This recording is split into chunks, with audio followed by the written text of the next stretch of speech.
Welcome to Journeys by Leading Ladies of Real Estate, the podcast where we dive into the personal and professional journeys of the extraordinary women in our industry. I'm your host, Sally Patch, Queensland Chair, and I'm thrilled to introduce our guest, Samantha McLean, Managing Editor of Elite Agent and host of the Elevate podcast. Join us as we explore Samantha's journey from aspiring accountant to digital publisher, with a focus on providing quality industry news and content, events, education and coaching. We'll talk about embracing change, taking accountability and responsibility for the direction our lives take, and AI, a special interest topic for Samantha. So settle in and get inspired by Samantha McLean's story. Welcome, Sam. Thank you so much for joining us. Thank you so much, Sally. It's lovely to be here. Managing Editor of Elite Agent, one of this industry's most respected trade publications, and certainly a publication that is very popular with the professionals in our industry to be involved with. Tell us, did teenage Samantha aspire to be in the digital publishing industry? No, because I'm so old that the internet wasn't around then.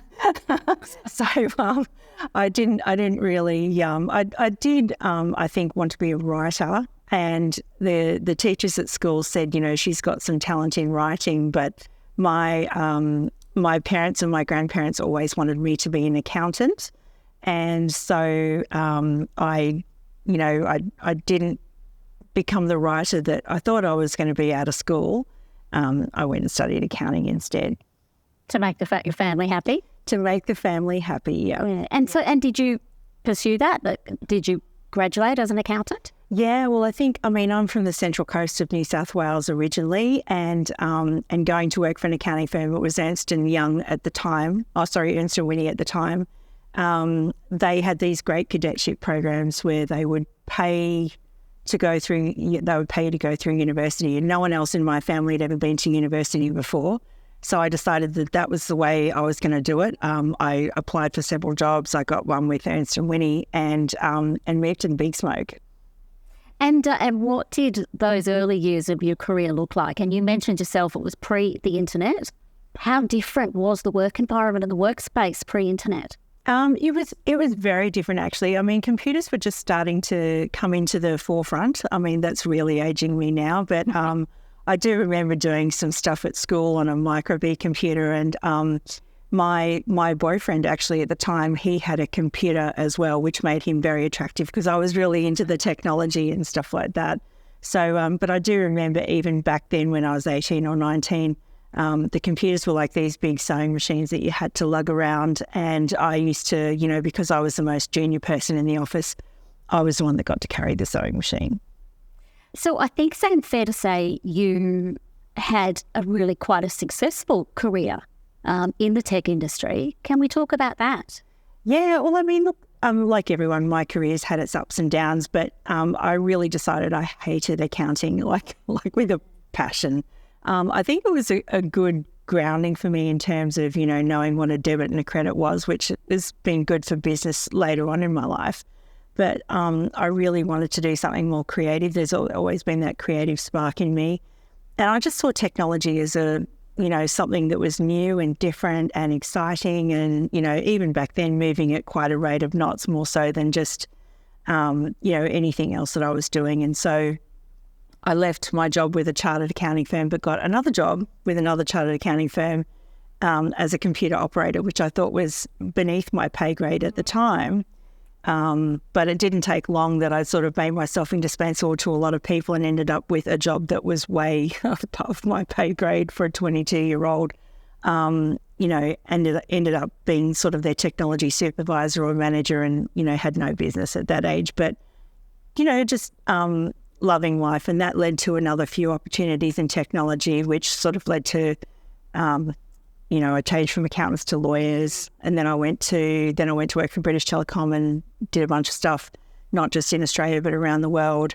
Worked for Cisco for a while during the .bomb era, which was exciting times again, the OneTel era, and then had some time with both Optus and PwC. So my career, I guess like people always see me as the real estate person. But, beneath the iceberg is like 20, 30 years of marketing and sales and technology. Yeah. And going back to that transition then from accountancy to the tech space, was it just a case of, were these opportunities handed to you or you sought out opportunities? I think, I got lucky a couple of times because definitely, I didn't like accounting, but I needed a job. If I wanted to stay in Sydney anyway, I needed a job because I wasn't going to go home with my tail between my legs. And so when I saw the job with Greenwood's, it's a funny story actually, I thought I'm too qualified to be a computer operator, but I need the money, and ended up faxing my resume backwards to the guy. So he got, faxing, by the way. Faxing, he got 20 pages of blank page because back then, there was no LinkedIn. You had to sort of put every single achievement you'd ever made on paper. But I still got the job anyway. It was just that I think with that particular job, I was so interested in what I was doing, and I realised, I think there was a bit of a downturn in the economy. My predecessor left, and, that kind of, I think when you're younger, you just go, all right, well, I could fill those shoes. I can do that, without sort of worrying about, well, can I do it or not? It's just like, okay, let's give this a crack. Yeah, I think we're a bit more fearless and kind of have the attitude of, well, what's the worst that can happen? Well, exactly. Without any, at the time when you don't have any children or any mortgage or anything like that, you're just kind of, looking at whatever's in front of you and thinking, well, that sounds okay. You could give that a go. Yeah. So I think, Sam, you clearly excelled in that space, in the telco space. You were selling multi-million-dollar software packages. And tell us about, I think you were only one of a very few number of females in Australia who were operating at that level and in that world. Yeah, well, it was back in, I think, 1991 or two, when I was offered the technology supervisor role at Greenwood's. They put me through Novell training. So I was a Novell Network certified engineer. I still have the certificate. And then when I moved across to the legal world, I ended up being, I think, the first female in New South Wales as a Microsoft certified engineer. Because it was all really very male dominated at the time. And, and funnily enough, it was back then, I never found that there was any sort of ceiling or anything like that, because I was the exception, not the rule. And I think I worked hard and, worked with some really good mentors back then. So yeah, the sky was sort of the limit back then. Were you raising a family at the same time through these roles? No, not until, I had my daughter when I was 30. So that was, I'd already left Cisco and we were living in Malaysia. And so I had a bit of time off in the beginning when she was growing up. But when we came back to Australia, my ex-husband, he's my ex-husband now, he was looking for a job with one of our old bosses from BT. And he said, I don't think I've got anything for you at the moment, but I think I might have something for your wife. So I went back to work for Optus, back for one of my old bosses. And funnily enough, then he sort of went around the world doing various things, and he's actually now back at Optus now, I believe. So it's Peter Kaliropoulos. Can we just talk a little bit about working parents, not just working mums, but working parents? And so much of who we are is, and a part of our identity is our work profile and the work person that we are as well. And I think that can be challenging, can't it, once we take time out of our professional lives to stay at home and look after children. Yep, definitely. I was always very much working girl. I'm from a working class family, working class background. I was taught to work hard. And then all of a sudden, I was thrown into this expat scenario where I wasn't working at all, and I did struggle with it. And I think, everyone would go, well, wow, isn't that the dream scenario? You must have had a maid and a nanny and all the rest of it. And it's true, because, the economics of living in Asia is that you can do those things. But I was always hanging out with the nanny and clean when she'd clean, I'd clean. And, and like mentally I did get a little bit, I don't know. I was sort of like, I don't know who I am right now. And I didn't really relate to the people who, in the mothers groups and things like that who were not working. There was a part of me that kind of missed being a little bit entrepreneurial. But I was going to say, but by the same token, I went back to work and then I felt guilty for leaving the baby at home. That's right. I think it's really important to talk about this because I think, there's so many women feel that way. There's conflicted loyalties. You're divided between your responsibilities as parent. You feel guilty if you're at home that you potentially are missing out on what you're supposed to be doing at work. And if you're at work, you feel guilty that you're missing out on being at home as a parent. You've just got to find the balance and allow ourselves to be comfortable and happy with what makes us happy. Yeah, I think, Amy's 22 now, so there was a lot of time in between, that and now. But I think I came up with the expression of tilting. Like, I don't think as a working woman anyone really has it all. And if they say they do, they're probably lying because, the reality is that you have to always, something is always at the expense of something else. But I think, if you can look at it, I used to look at it as juggling and feeling like well out of balance and things like that because I've done some crazy things. I had 2 jobs at once, which was hard being a single mother at the time because my husband and I broke up. But, I had to think of it more as not as juggling, but tilting. Like, there was some times that it was necessary for me to tilt towards work. And there were times that it was sometimes necessary for me to tilt towards family, or tilt towards my health or whatever. And so, I think you've got to accept that, sometimes we need to tilt one way and sometimes we need to tilt the other. I love that. I think that's nice. And that helps us be kind to ourselves as well. Exactly. Around that, yeah. Yeah. All right, so let's talk about how you went from the tech industry into Elite Agents. Yeah. How did that opportunity present itself? Well, it was my second job, actually. Well, it was my first job. So I had a job that I didn't really like very much. I went from technology into working for one of my clients for, a company that sold rent cards, actually. And I didn't love that, but I really loved the people and I really loved the real estate industry. And with my marketing brain on, I was thinking, okay, so I've been selling these multi-million-dollar deals over here, and now I'm selling a $7 or $8 rent card. How do I do that? Anyway, again, if we look to our friend the internet, I was sort of thinking, well, perhaps what I could do is write some articles about, real estate and build up a following that way. And people might go, well, what does she do? So I started doing that. I started writing some articles for Sold magazine at the time and just really enjoyed it. And maybe that was the writing career that I was always supposed to have from back at school, back from my 5th grade teacher that said, maybe she's going to be a writer. So I did that for quite some time and happily did that for some time. And that was actually my second job because times are, I think sometimes people look at me and go, and all they see is the magazine and the selfies on LinkedIn and stuff like that. But, social media is just really one part of all of it. At the time, my life was probably falling apart in so many ways that, it's a miracle that Elite Agent even exists.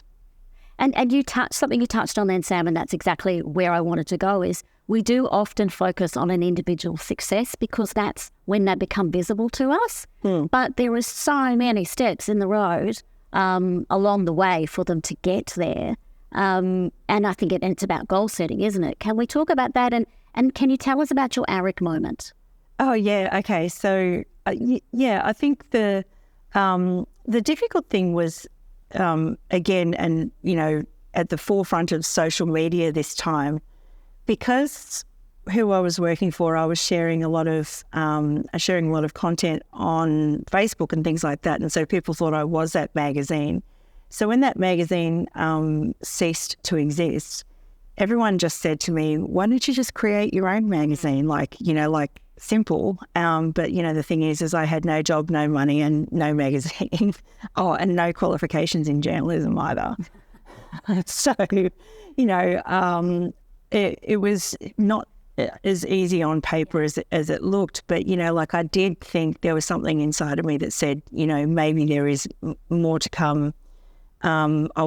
I'd like my own magazine, but I want to do it differently. I want to do something that's really positive for the industry and something uplifting. Like, a lot of the media about real estate agents is not always flattering.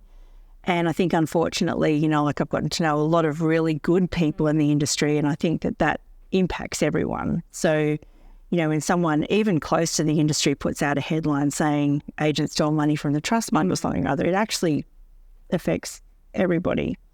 And so I thought, well, maybe what I could do is maybe I could do my own thing. But I was still, terrified because, again, no magazine, no qualifications, no money, no. Anyway, I was probably at my lowest point when my friend Tony Rose said, come to ARIC with me, I need some help, doing the CPD stuff.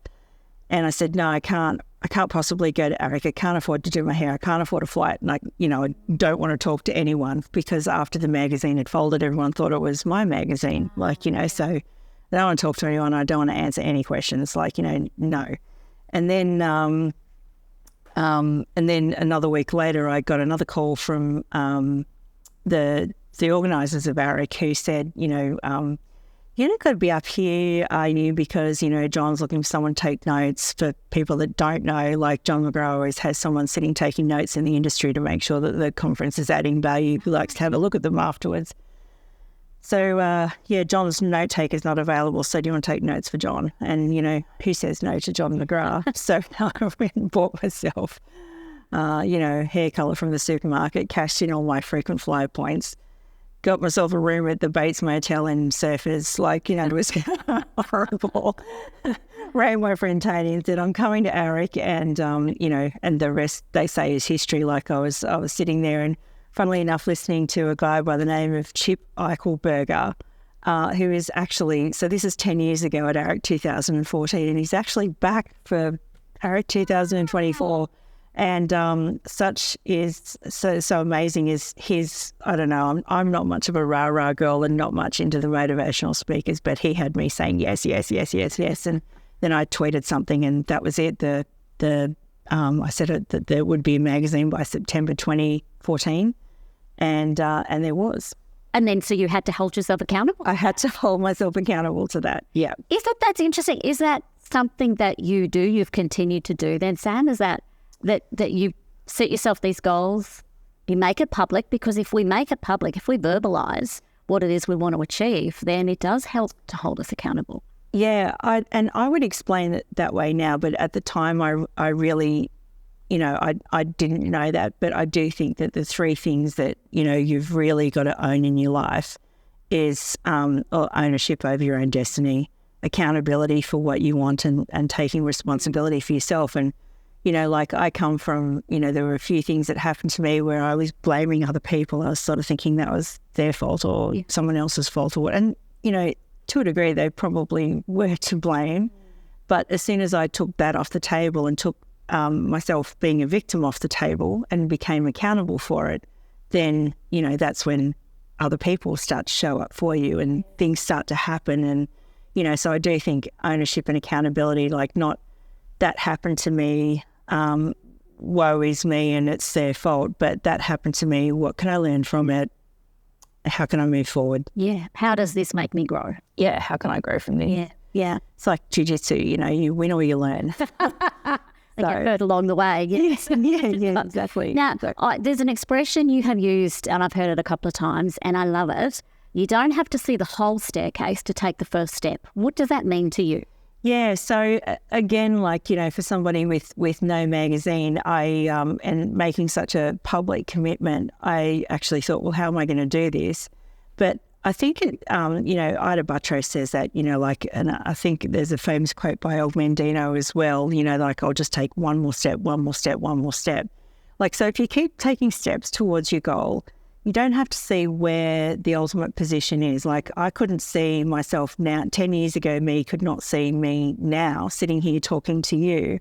I think, you just got to look at what's in front of you. And so long as you keep showing up, you'll find that other people will show up for you too. Yeah, I love that. I really like that expression. I've not heard it before, but it's played on my mind since we spoke a couple of weeks ago. So how do you see the role that a lead agent plays in this industry? What are your ongoing dreams and aspirations for how the lead agent, what impact a lead agent makes on this industry? Yeah, interesting question. I mean, we started with 3 values: elevate, educate, entertain. And we wanted to be the good news channel for real estate agents because, it is not lost on me that what happens in the morning can affect your state of mind and can affect your energy for the whole day. And so I didn't want to be responsible as a media person for giving someone a bad day. And I know that, there's a lot of, that's very different to a mainstream media mentality where if it bleeds, it leads. Or, they get on the news at 6 o'clock at night and say good evening and then tell you exactly why it's not. I really wanted to do something better that would uplift people. And in the beginning, it was just like, well, what if it's one person? What if we help one person in one day at a time? That's enough. It's really interesting now, that's still our ethos and it's still elevate, educate, entertain. But, we've started adding some other words to our vision, which is, something that fuels ambition. And, and for me, really, I think in the last 10 years, the real estate industry has become quite homogenous in a lot of ways because everyone's bombarded with the same information. And even, we sold a house a couple of months ago, everyone's saying the same things, everyone's doing the same things. And so, I don't know, I sort of feel like now's a bit of time to ruffle a few feathers and encourage people to be different and break out of the, you don't have to be the same as everybody else to be a great real estate agent. You can be different. 100%. And that's, so relevant to this industry. Yeah. A unique point of difference, your unique selling proposition.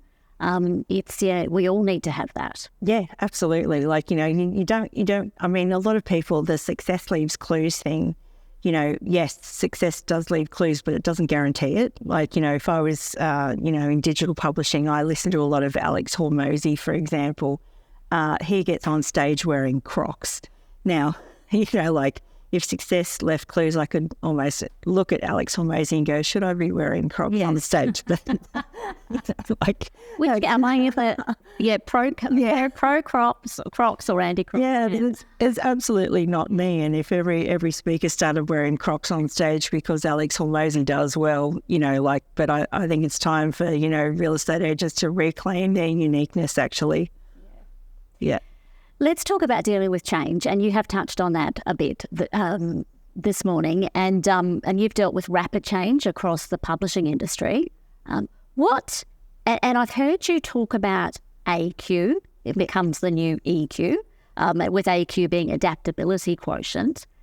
What does that mean? What do we mean by that statement? Yeah, I think it is a buzzword that I heard because Silicon Valley are basically hiring on AQ at the moment. So, after you've got IQ and then EQ is all the buzz, and now it's adaptability quotient. And I think COVID actually taught us to be adaptable. It's like, okay, well, we can't go and see people now. We can't have open homes or we can't have auctions. So how are we going to adapt to it and roll with the punches? Now, I think, that has continued in that, well, now we've got AI. So, and one day AI works this way and it's great. And then the next day it doesn't. And so, what are you going to do?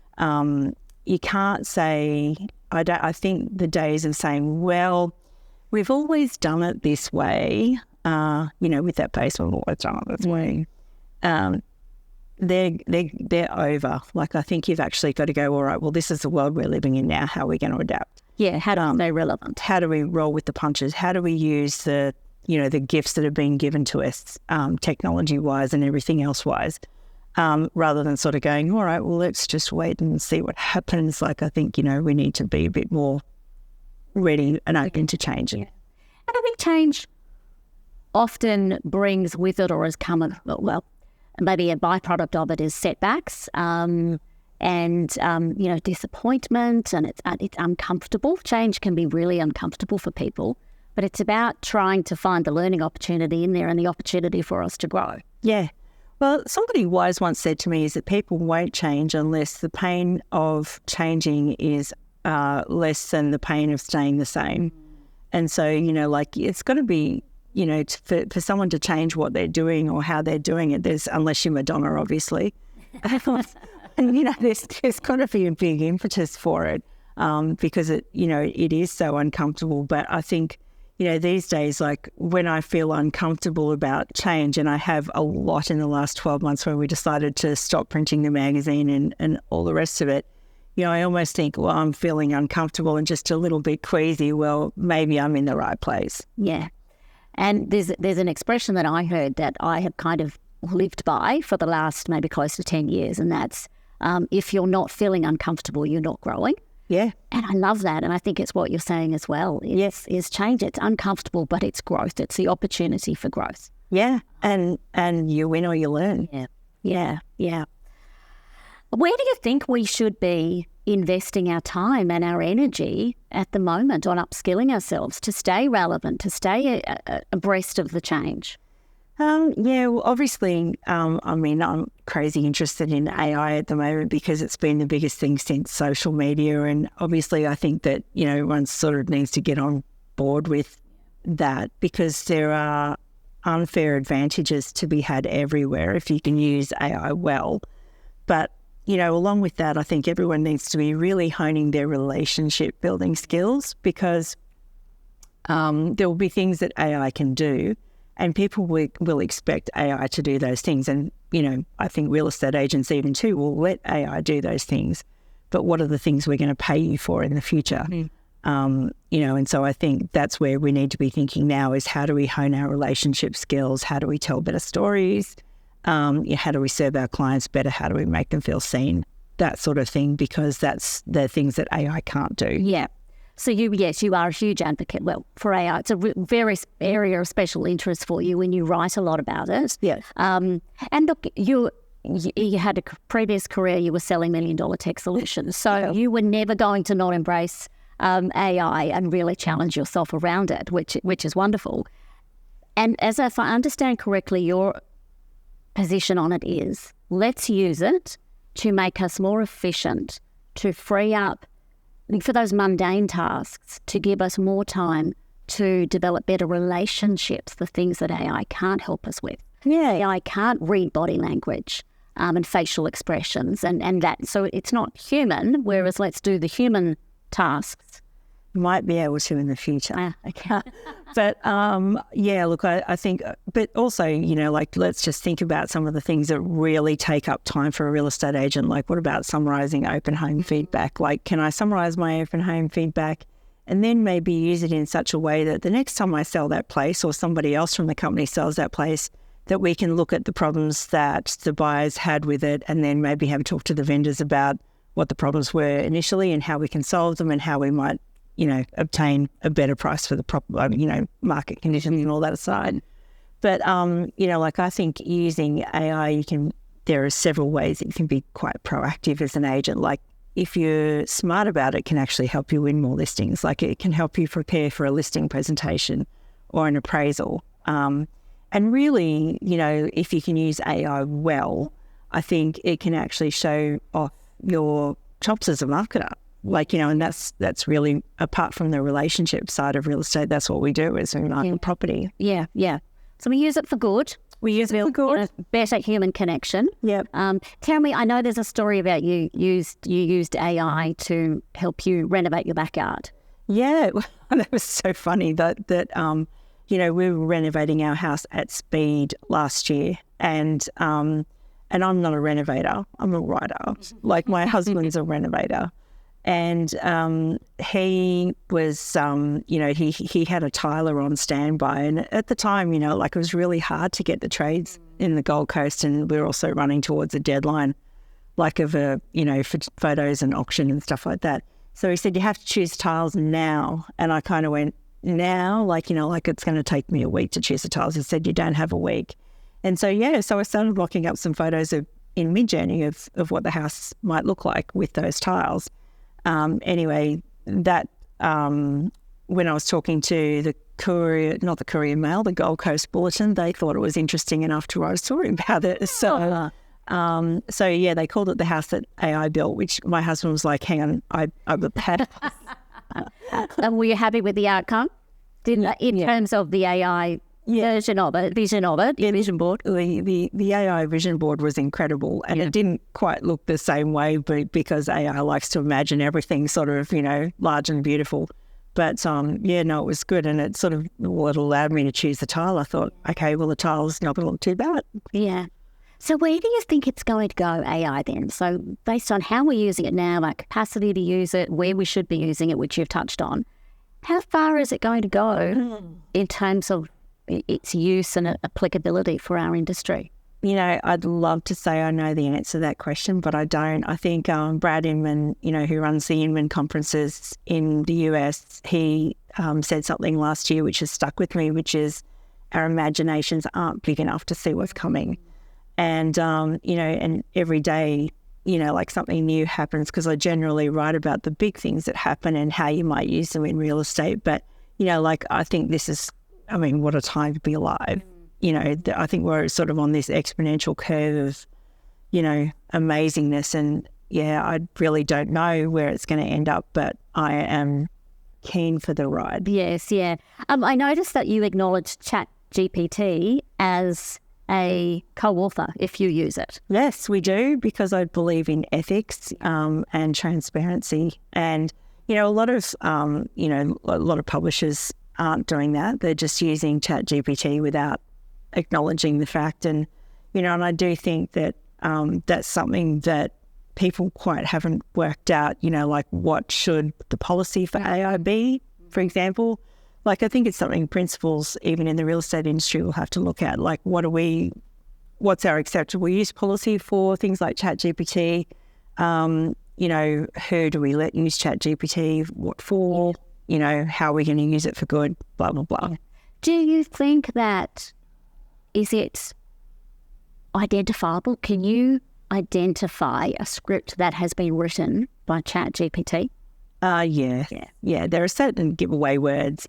There was a study on medical reports or something or other, and the use of the word delve had hockey sticked up. So I can see something with delve in it could be written by ChatGPT. But generally, ChatGPT is pretty wordy. And if you see a lot of big words in one paragraph that hasn't been split up well, that's usually ChatGPT. But there are ways to get it to sound more like you, even with just a simple prompt of, okay, that's a great answer. Now can you make it sound more like a human? And, and then you'll get a more human-sounding response. Emojis are another giveaway, people. So, and remove those before you post on social media. Now, with your podcast, Elite Agent, and the magazine previously, you speak with some of the highest performing individuals in this industry. Have you got any highlights? Anything that you could share with us? Yeah. We've interviewed a lot of people. I think we're up to almost 450 episodes now of the Elevate podcast. And, we've interviewed a lot of agents overseas. So, Serhant and the Altman brothers and, people like that. And I'm very worried that people are going to think that I'm saying this just because I'm here at Ray White. But I think the most memorable interview is the interview that I shared with Brian and Paul.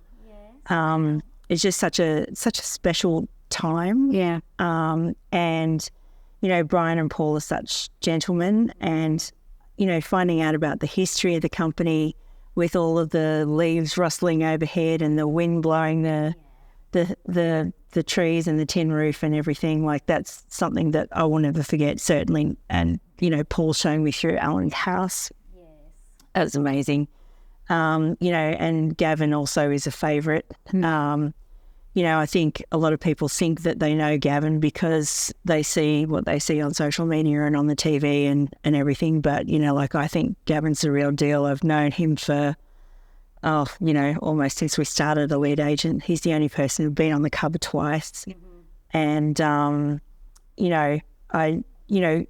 compared to some of the American agents, Gavin really knows his craft. versus, I think some of the other TV stars, let's just say, maybe, don't have the depth that some of our superstars in Australia have. Yeah, we do miss the who's going to be on the cover of Elite Agent magazine. This next edition. No, there might be. Then never say never. Yeah. Sam, how important do you think networking is for women in this industry?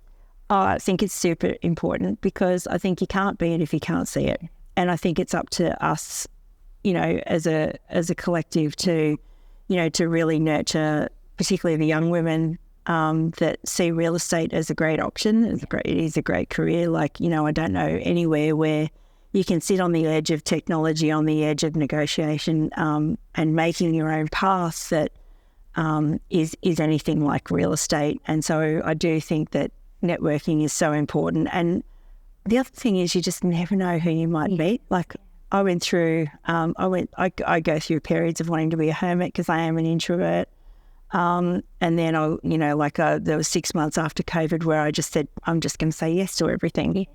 And, it was probably one of the most fun 6 months ever. I said yes to so many things. Just say yes, just get out there because you just never know who you might meet. And, the other thing is one of my early mentors said, never refer to anyone as a tire kicker because, again, it's like, and even though you might meet a prospect and you might know that you're not going to list their house or something or other, but you just never know who they might be connected to, who you might meet, what's going on in there. You just got to look at everything as an opportunity. Yeah, absolutely. And you mentioned mentors, and I did want to touch on that because I'm a huge advocate for the value of mentorship. Yep. So you've clearly had mentors.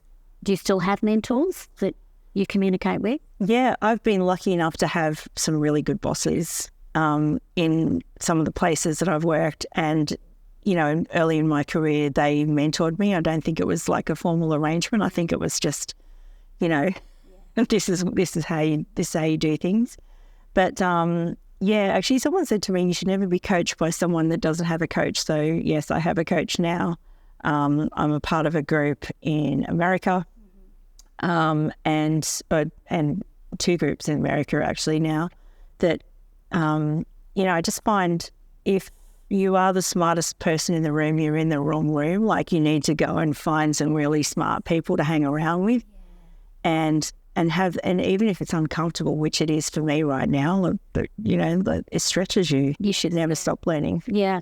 And is it a personal coach or a business coach? Business coach. Yeah. That's just, yes, so valuable. And you yourself coach people. Yeah, well, with AI-powered agents, yes, we've been running some courses and I've actually greatly been enjoying that. I didn't sort of see myself doing that again, but here I am. Yeah. So you never say never. Yes, wonderful. Well, can we talk about some of your career highlights? Which we probably have touched on a few of those. And I love the fact that you were the first female in New South Wales to achieve that technical certification. Yeah, all back in the dark ages. Obviously taking that, having that ARIC moment, putting yourself out there and achieving Elite Agent magazine at the time. Yeah, I think, we won some Mumbrella awards early in the piece, again, which we had no business winning. Why do you say that, no business winning? Oh, well, look, I'm not a qualified journalist, but, when you start hanging around with publishers like, the Fin Review and, big publishers, because we're still like a small independent publisher, you sort of think, well, should I even be submitting an application to be editor of the year in amongst these people? But,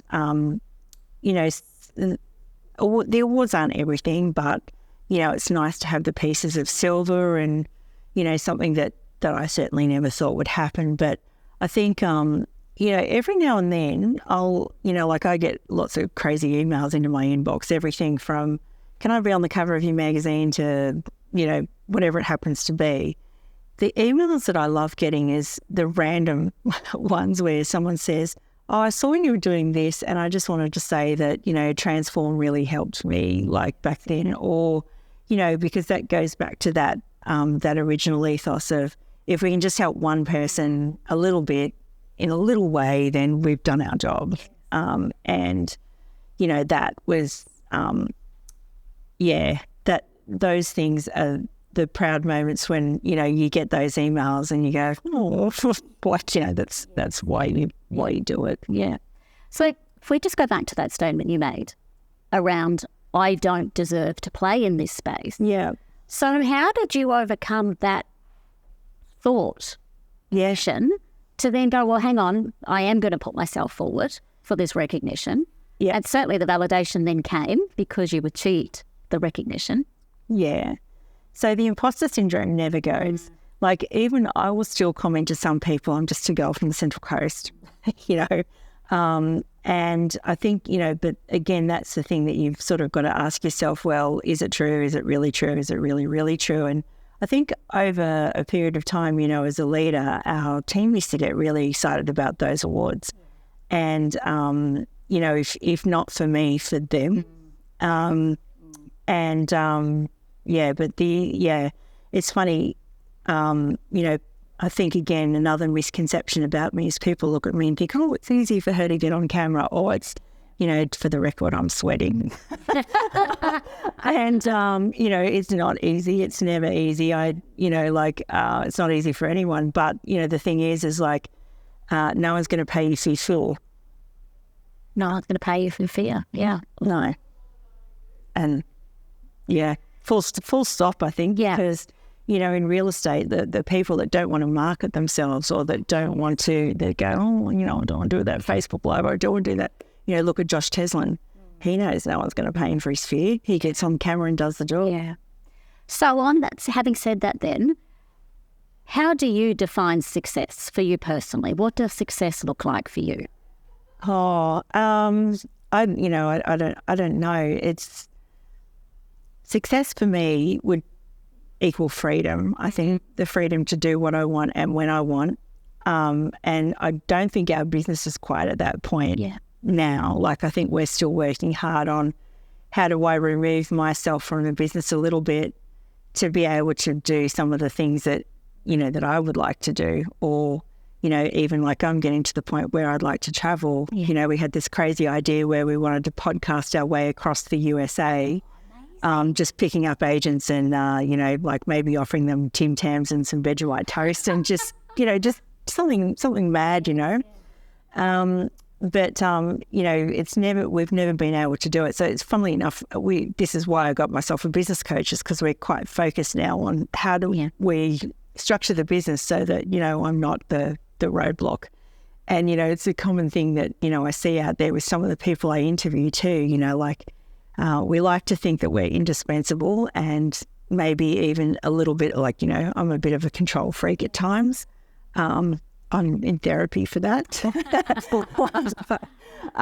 You know, like that's probably the goal for us, is to work out how the business runs without me. Yeah.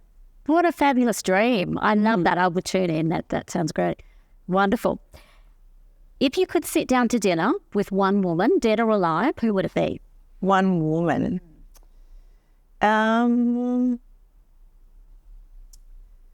Interesting question. One woman. It's hard to pick one. Oh, I think maybe Oprah or Ita, the trinity of Oprah or Ita. Yes. Just because, you know, they've both interviewed so many people, and I think Ita Buttrose is, you know, often in the early years I would think, well, what would Ita do? Yes. Yeah. Like, you know, I think one of those two, you know, if we're saying a woman. Yes, yeah. Interesting. The podcaster and interviewer gravitates towards the interviewers. Yeah. Amazing. And what fills your cup outside of work? What do you do outside of Elite Agents, Elevate? Well, I am training at the moment for a bike ride across Thailand. So Steve Carroll has finally got me to commit to the Digital Live bike ride. So I'm spending a bit of time on my Peloton bike. Good So that's one thing. I play guitar badly. I'm a 3-chord strummer, but I enjoy it. And I have 2 extraordinarily needy Labradoodles and a disinterested cat. And so, you'll normally find me on a Sunday morning on Main Beach with the dogs tearing up and down the place. Yeah, wonderful, wonderful. So that's your break from work and your professional life, and that's the way that you relax and unwind. It is. I love to look at the water. Amazing. And when is the ride? When do you head to Thailand? The ride is next February. Pray for me. Oh, it's a wonderful initiative. How many years has the ride been taking place now? Since about 2017, I think. Wonderful. Yeah, Steve Carroll started it, and I think back in 2017 he asked me to come on the bike ride, and I said never. No, that's never going to happen. Anyway, like a good real estate agent, he just kept nurturing the lead and trying not to be too annoying. And all of a sudden, at one point when the light was on, I said yes. And, and I can't even tell you why. But I think that's a good lesson in lead nurturing as well. Like if you can sort of keep in touch with the customer, even when they say never. Yes, absolutely. You never know what might happen. Yeah. Thank you, Sam. It's been such a pleasure. Thank you so much for your time and chatting with me today. Thank you so much, Sally. We would love to hear your feedback. If there is anyone you would like to see on our podcast or at our events, please reach out to us. Contact methods are in the show notes below.